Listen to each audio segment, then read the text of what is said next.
All right. It is 10:20. Means it's 4:20 somewhere. If you got one, spark up.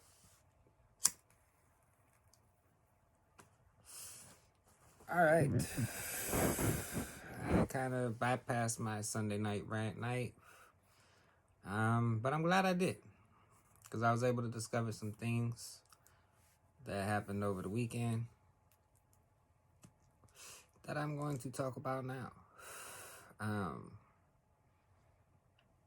And it's actually reason to be optimistic, given all the chaos and craziness that's going on. First, the funny was all the venues. What was it? Several college football stadiums, several professional football stadiums, all had massive "fuck Joe Biden" chants going. Let's see. There was the concert, the Corn and Stain concert, where one of the musicians held the straight up held a big "fuck Joe Biden" and "fuck you for voting him" flag. And then I heard around here that there was a concert as well on Saturday night where the chants were heard. There was the very entertaining, if you haven't seen the video, it was after a NASCAR race, lady interviewing the guy, Brandon, who had won. And in the background, you can hear "fuck Joe Biden" chants. The lady doing the interview, I don't think she heard the chants, but I don't think she heard the chants because she brought attention to the chants. You know, and once you bring the attention to the chants, there's no going back. But at the same time, there's no way she was about to say what they were chanting on national television. So she interpreted "fuck Joe Biden" as "let's go Brandon."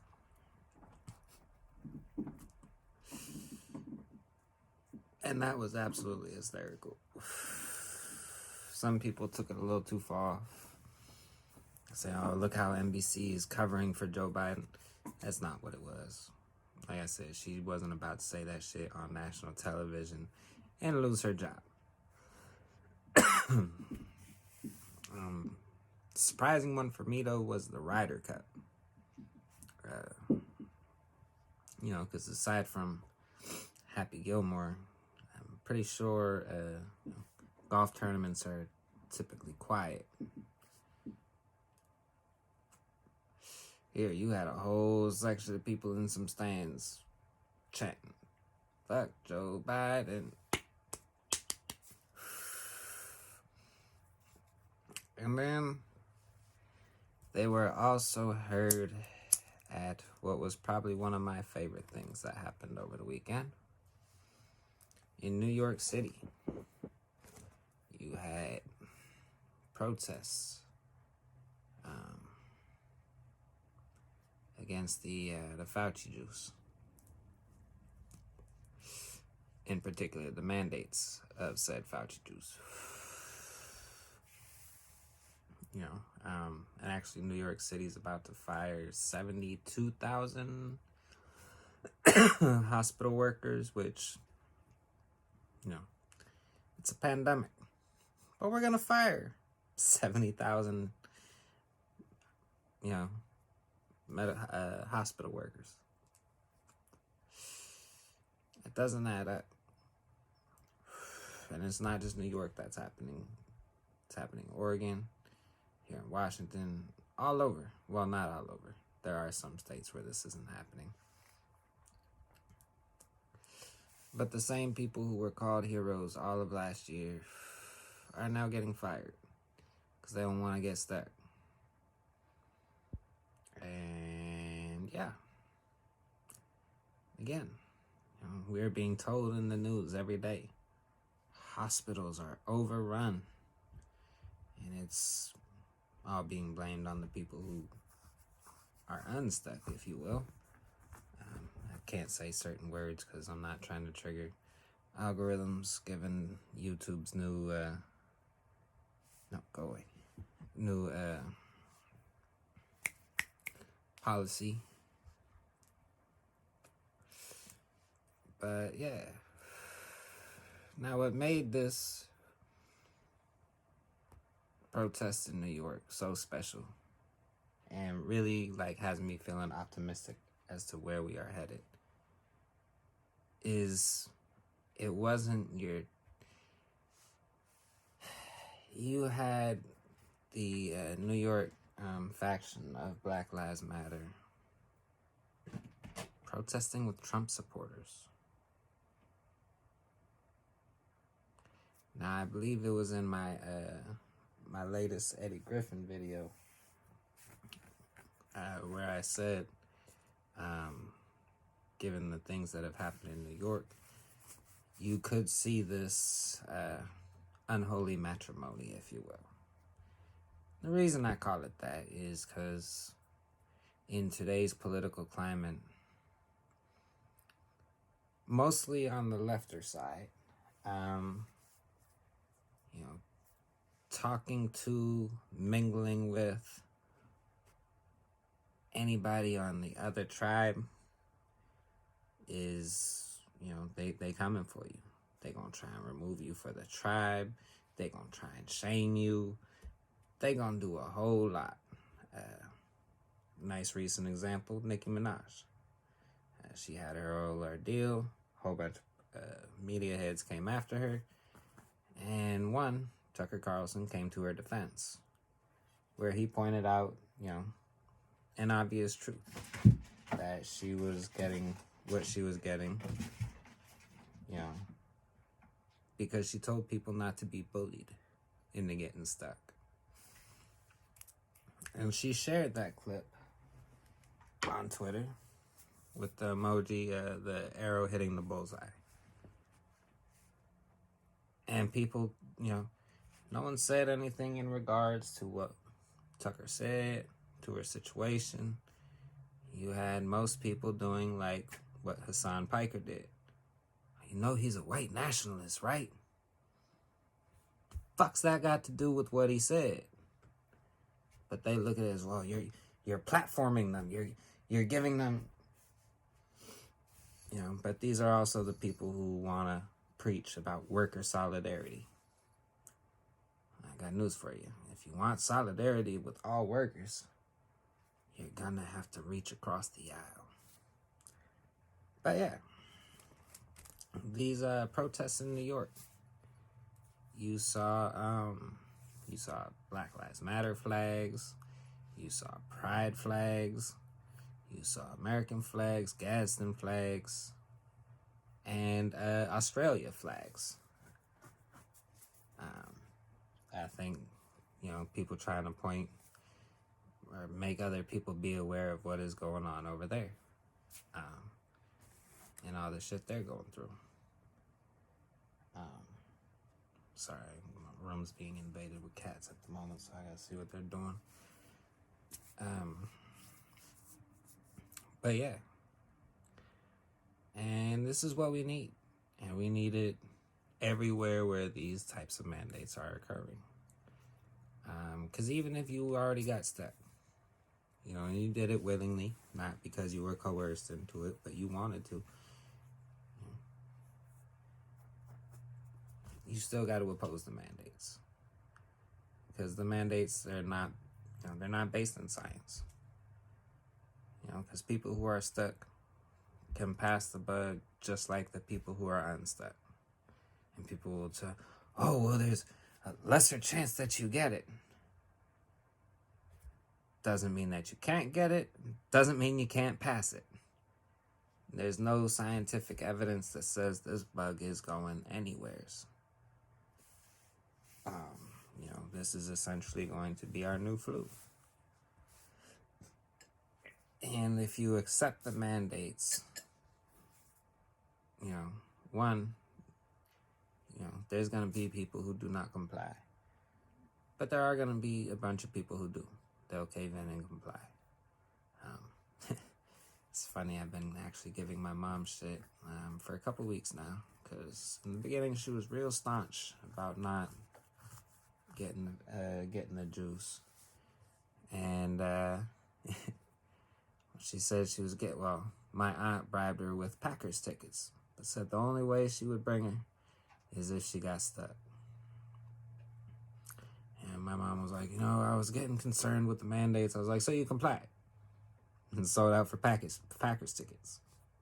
The joke I made was like, dang, you sold out for one ticket? You didn't even go for seasons tickets? Like, and I was like, dang, you didn't get 50-yard line front row on the Packers, Packers side of the field so you could maybe meet Aaron Rodgers? Nothing. Just some regular old tickets. But, yeah. Anyways, the problem with compliance and supporting the mandates is if you think it's going to end here, you haven't been paying attention. They've been moving the goalposts from the beginning. Started with 15 days to slow the spread, and then the goalpost is moved. Oh, now you gotta wear the muzzles. Oh, if you get stuck, you don't have to wear the muzzle no more. Oh, guess what? Now you gotta wear it again. The science has changed, they say. Even though there were people who were saying exactly what they're saying now months before, but supposedly the science changed. And they're gonna keep moving. Oh, we need 60% of the people to get it. And then we need 70%. Now we need 80%. When you look at places that have these high percentages, they're having the same surges that they had in the beginning. Singapore, they're setting new records for their new cases. They're 82% stuck. So the idea that it makes this go away is, it's a pipe dream.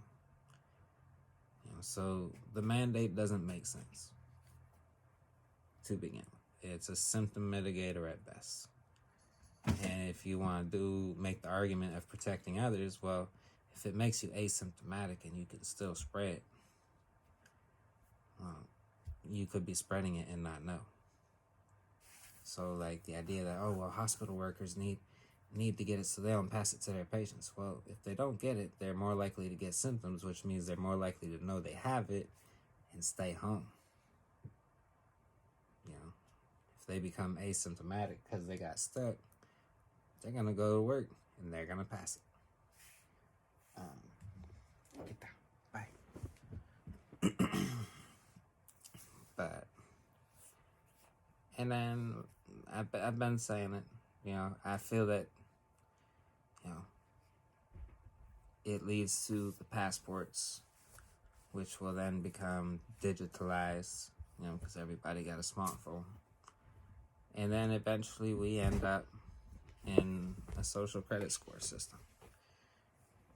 And it's not, the idea of a social credit score isn't just a fictional fantasy, or, well, not fantasy, a fictional dystopian future type of deal. Such a system already exists and is being tested in China.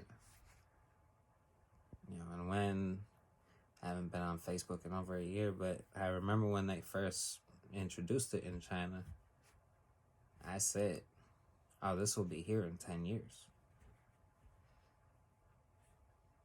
And then the bug got out. Here we are, less than 10 years later, marching our way towards this. And, that's, if you want to live under authoritarianism, where the state does all your thinking for you, you're just a lowly peasant, going out doing your job, so that, the people who are rich, the elites now will still be living their luxury life. So that's one of the things that gets me. Is in New York City, they got muzzle mandates. And at the Met Gala, you saw all the celebrities, all the rich folks, politicians. They weren't wearing muzzles. Best believe all the workers were, all the servants were.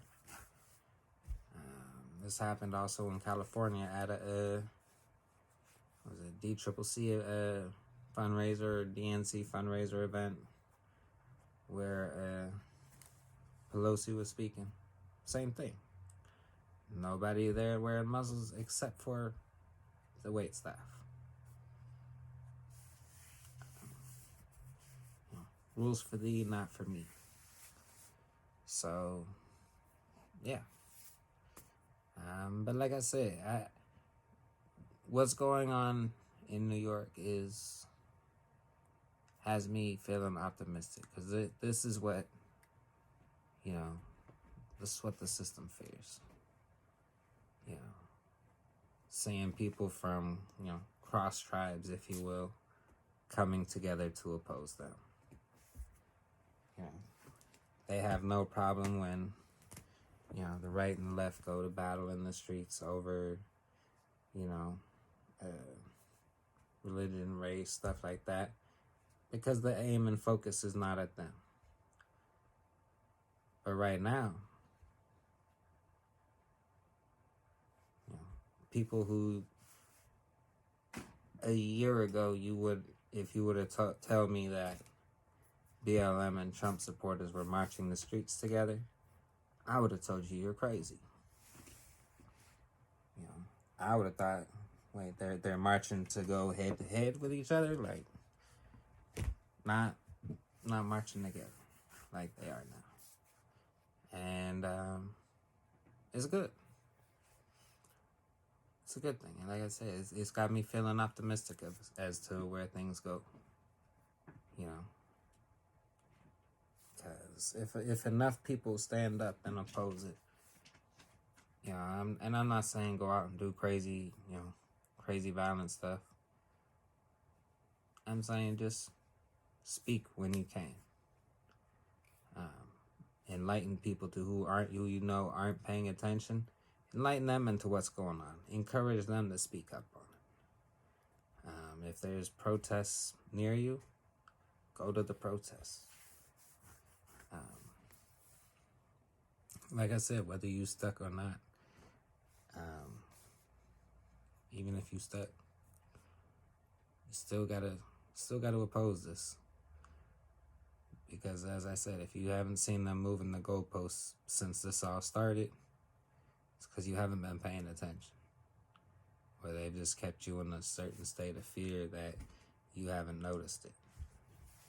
And you are just happily accepting it. I don't know. But I'm feeling good about where things are headed right now. However, we are still dealing with a financial crisis, and among other things, this moment in New York leaves me with a little hope and optimism. But go ahead, let me know your opinion down in the comments. Other than that, y'all have a nice night. Thanks for watching. Stay blazing.